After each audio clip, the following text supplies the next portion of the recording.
Wednesday morning, it's Bishop on Air. Early show it is. Huckleberry jumping into the chat room, as is Daniel, Austin, John, JL. You guys are humbling me with your presence. Ligma, Oscar Mike, Tenebris, AS3XSP, Chubby Guy Customs, Garage. Appreciate you guys being here. We got several things we got to jump into because it's going to be a busy, busy day at the State House. You got both the House and the Senate in session in Springfield. Then you've also got the governor going to be with the Illinois Manufacturers Association to unveil the coolest thing made in Illinois. You've also got the Illinois Chamber of Commerce that's going to be holding their Chamber Day events, where all of the legislative leaders are going to be addressing business leaders in the state of Illinois here in Springfield. So, tons to get to. That's why we're starting early and getting a jump start to the day. But today, here on the show, we've got to tackle a variety of things, from tax credits, what's happening in Illinois compared to what's happening in Missouri.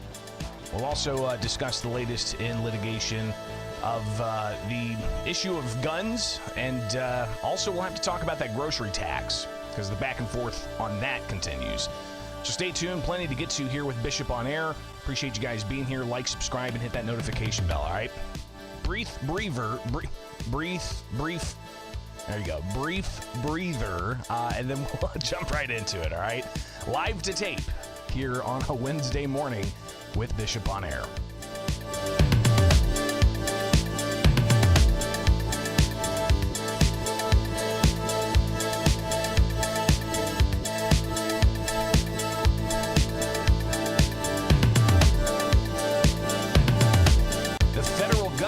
Is appealing that decision a federal judge made in the case of a non-citizen in possession of a firearm against federal law. We've talked about this case, and the movement continues now in the appeals courts. Welcome in, Bishop on Air. I'm Greg Bishop.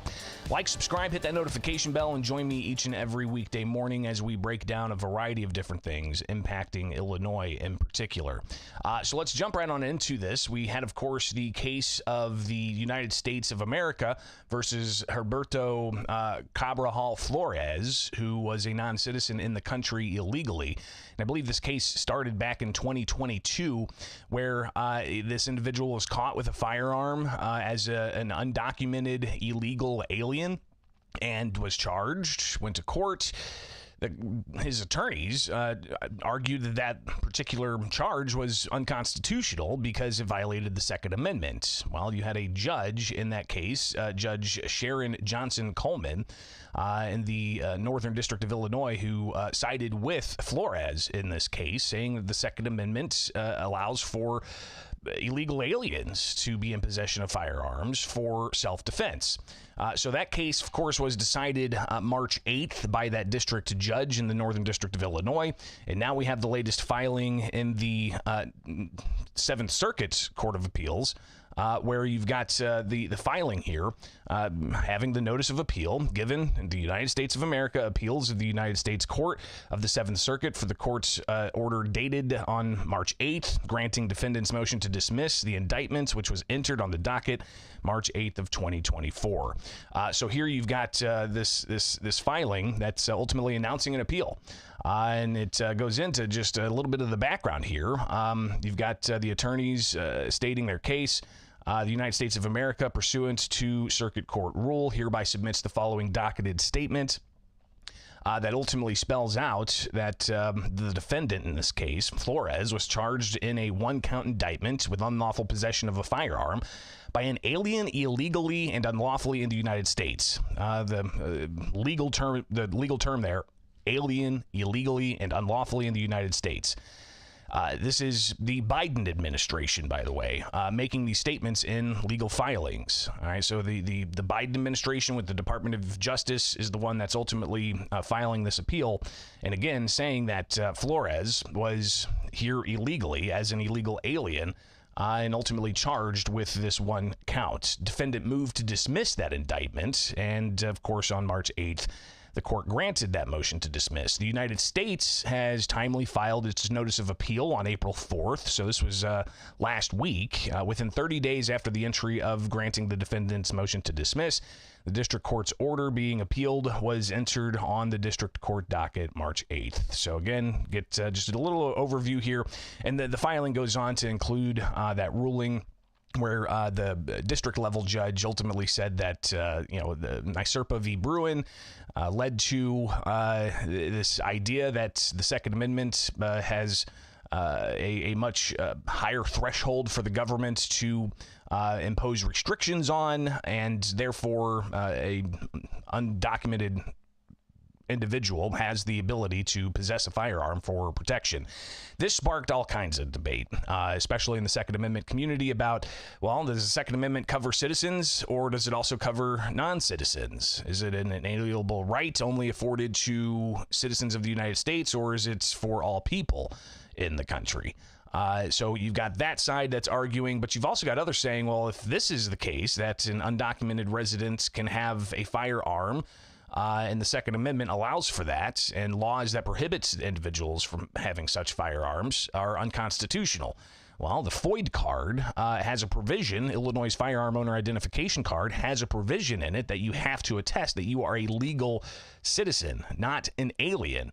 And again, some of the terminology that even the Biden administration's DOJ using in this case, saying that the appeals court needs to take it up, you've got them using the term alien illegally in the United States. So interesting to see that, and of course we'll have to track that case.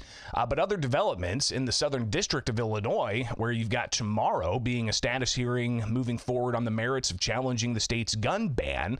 That case proceeds, and yesterday there was a filing in that case that ultimately has a pro hoc vice filing. And this is for plaintiffs, the Barnett plaintiffs, Hood Guns and More plaintiffs, and the National Shooting Sports Foundation plaintiffs. Attorney Brian Votz is being brought on and asking for a pro hoc vice, which wasn't familiar with what a pro hoc vice is, but apparently it's a Latin term. I thought it was pro hoc vice, but it's pro hoc vice. It's a Latin meaning for this one particular occasion. So apparently they're bringing on this individual, Votz, to be a plaintiff's attorney.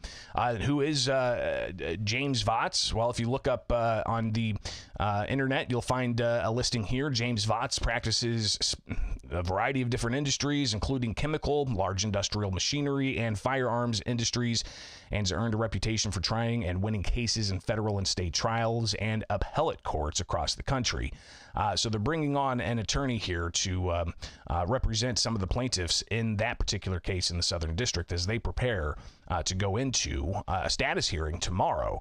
And that's going to be down in the Southern District. I'm going to do what I can to try to cover that. It's just busy with the State House in session and just one person, right? So I'll see what I can do to get the latest on the status hearing, and we'll obviously be checking the court docket for the Southern District of Illinois. But those are just some of the things happening in the span of gun and litigation and the Second Amendment, and the state's gun ban, and non-citizens having the ability to have firearms in the state of Illinois or elsewhere.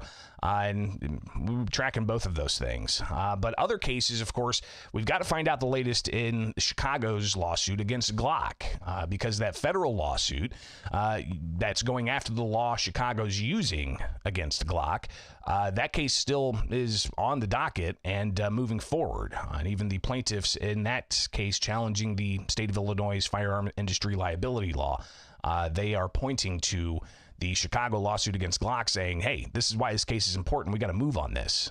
So that's another case that we'll be following out of the Southern District of Illinois. So tons to tackle in that space. And of course, we'll keep you posted. So be sure to like, subscribe, and hit that notification bell with Bishop on Air. So appreciate you guys. We've got plenty more. Be sure to check out the channel for all kinds of topics. Again, just search Bishop on Air, and you can find me on X, on Facebook, and elsewhere. Again, Bishop on Air, anywhere.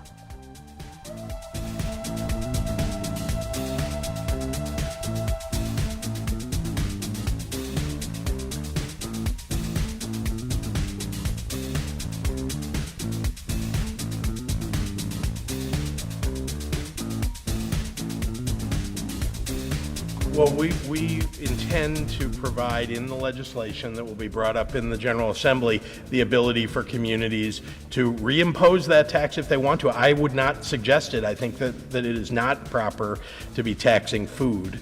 It's basically shifting the blame. There's zero benefit to taxpayers when the governor eliminates the grocery tax and then asks municipal governments to reapply it on the other side of the equation. That's just some of the back and forth on the idea of getting rid of Illinois' grocery tax as part of the fiscal year that's set to begin June 1st. I'm Greg Bishop. Thanks for hanging out. Or is it July 1st? I think it's July 1st. That's when the fiscal year starts for Illinois.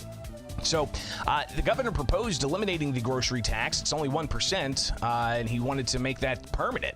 After back in 2022, if you recall, there was a 12-month period that they suspended that 1% grocery tax as a way to ease inflation, which is interesting because at that time inflation was out of control. Well, you were talking like 15% inflation on some industries, and food prices up, energy prices up. It was pretty wild. I mean, inflation's still pretty high, but it's not as high as it was in 2022. But even the governor and Democrats and Republicans, when they froze the grocery tax at 0% for 12 months, there were concerns about the impact to local governments that are the beneficiaries of that grocery tax, that 1% grocery tax, $1 on every $100 you spend on groceries. So the governor, at his budget address earlier this year, he said, we're going to eliminate the grocery tax altogether. Well, then that sparked local governments being like, well, how are you going to replace this?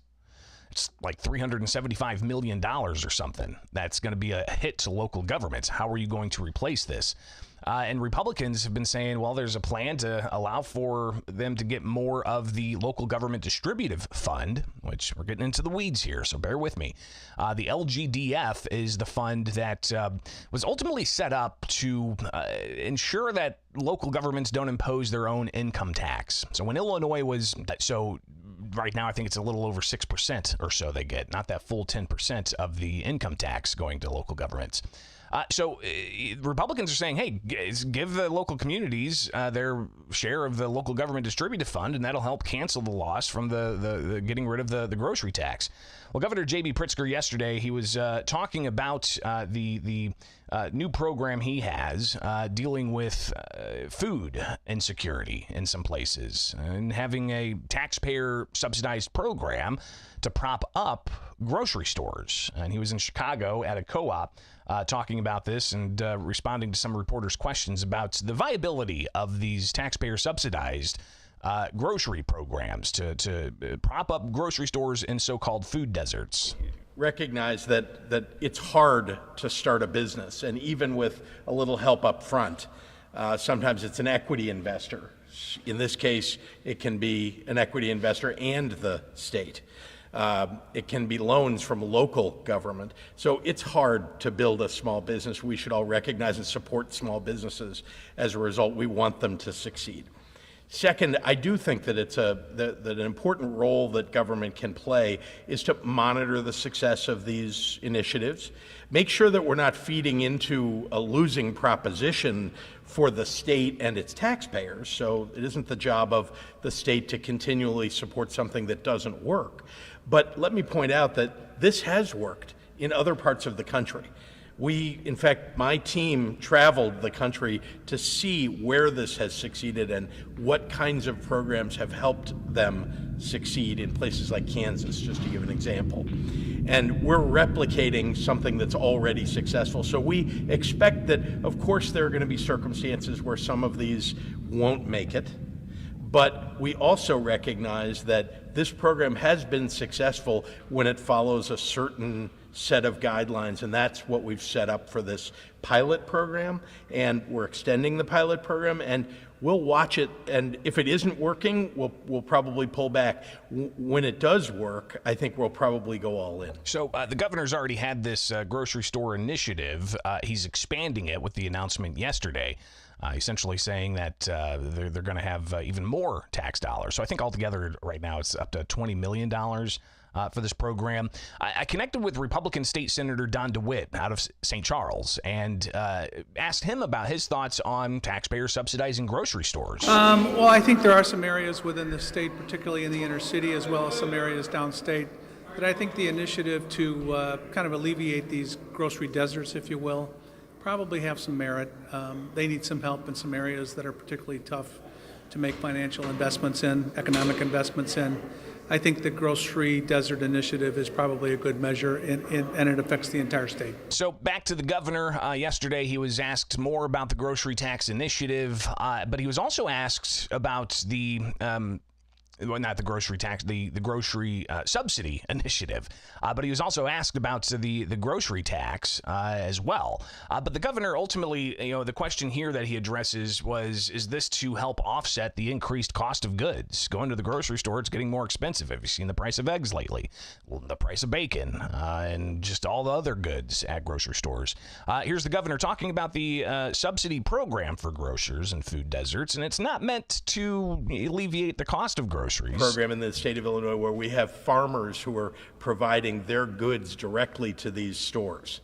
That may not be the case here, but it is in many other places. So that will help to bring down some of the prices. But this program is not intended to subsidize prices. It's intended to keep independent small grocery stores open, to help open co-ops like this one that are where the lieutenant governor talked about the Rise grocery store that's in Cairo, Illinois, and they had nothing there before. So you can imagine that this is now it's a community center, but it's also just a place for people to go get, fresh foods, fresh vegetables and fruits and meat that they never ever were able to get before. So the prices are not subsidized, but again, I'd remind you that we want to lower the grocery tax, in fact, eliminate the grocery tax entirely, which will help a little bit. So again, the grocery tax elimination idea, Senator Don DeWitt says, is really going to cost taxpayers the way the governor has it spelled out. It's about a $375 million hit directly to local governments. Look, the governor has yet to answer the basic question. He was extremely concerned about backfill for municipal governments when he cut the grocery tax while he was running for election 2 years ago. Why all of a sudden is backfill no longer a major issue? $325 million is a significant amount of money. It's police officers, it's firefighters, it's public works processes for municipalities. There's plenty of money in the LGDF fund that he is currently sweeping into the general revenue fund that could very comfortably backfill that $375 million for local governments. The governor has some questions to answer, and I don't know why he's refusing to answer it. So again, Senator DeWitt actually has that idea to offset the local tax loss from the 1% grocery tax by having the local governments get their share of local government distributive fund dollars. But that's not the idea that's being advanced here. Democrats in the supermajority and the governor, they haven't taken that into consideration yet. We'll hear more from Don DeWitt on that, but here's the governor yesterday in Chicago. Well, we intend to provide in the legislation that will be brought up in the General Assembly the ability for communities to reimpose that tax if they want to. I would not suggest it. I think that it is not proper to be taxing food.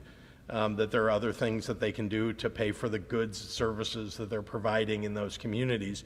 But that is an alternative for communities who choose not to take away this extremely regressive tax. So you got Don DeWitt, again, Republican state senator from St. Charles, saying the governor's idea doesn't really help taxpayers at all. It just offsets who's ultimately going to be responsible for things like firefighters and public works and police and such. I have had conversations with the other side of the aisle on this particular initiative. The answer I seem to get is the same answer the governor continues to put out, which is they will make legislation available. So if local governments want to implement their own 1% grocery tax, it's basically shifting the blame. There's zero benefit to taxpayers when the governor eliminates the grocery tax and then asks municipal governments to reapply it on the other side of the equation. Zero benefits to taxpayers. That's the ultimate message there from Senator Don DeWitt in the back and forth about the grocery tax and whether or not to just get rid of it altogether or to offset the local losses with money that the state's already taking in through the income tax. So fascinating to hear that conversation. Here with Bishop on Air, we'll keep you updated on all of that and more. I'm Greg Bishop. Be sure to like, subscribe, and hit that notification bell. Appreciate you guys.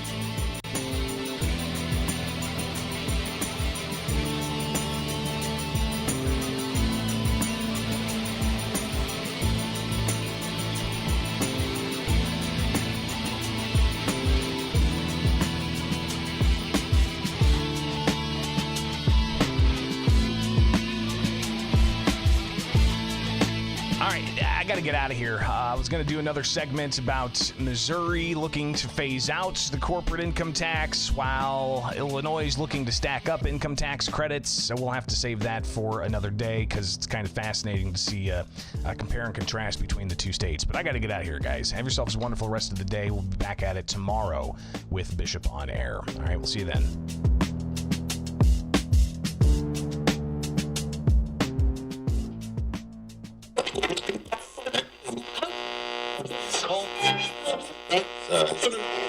Red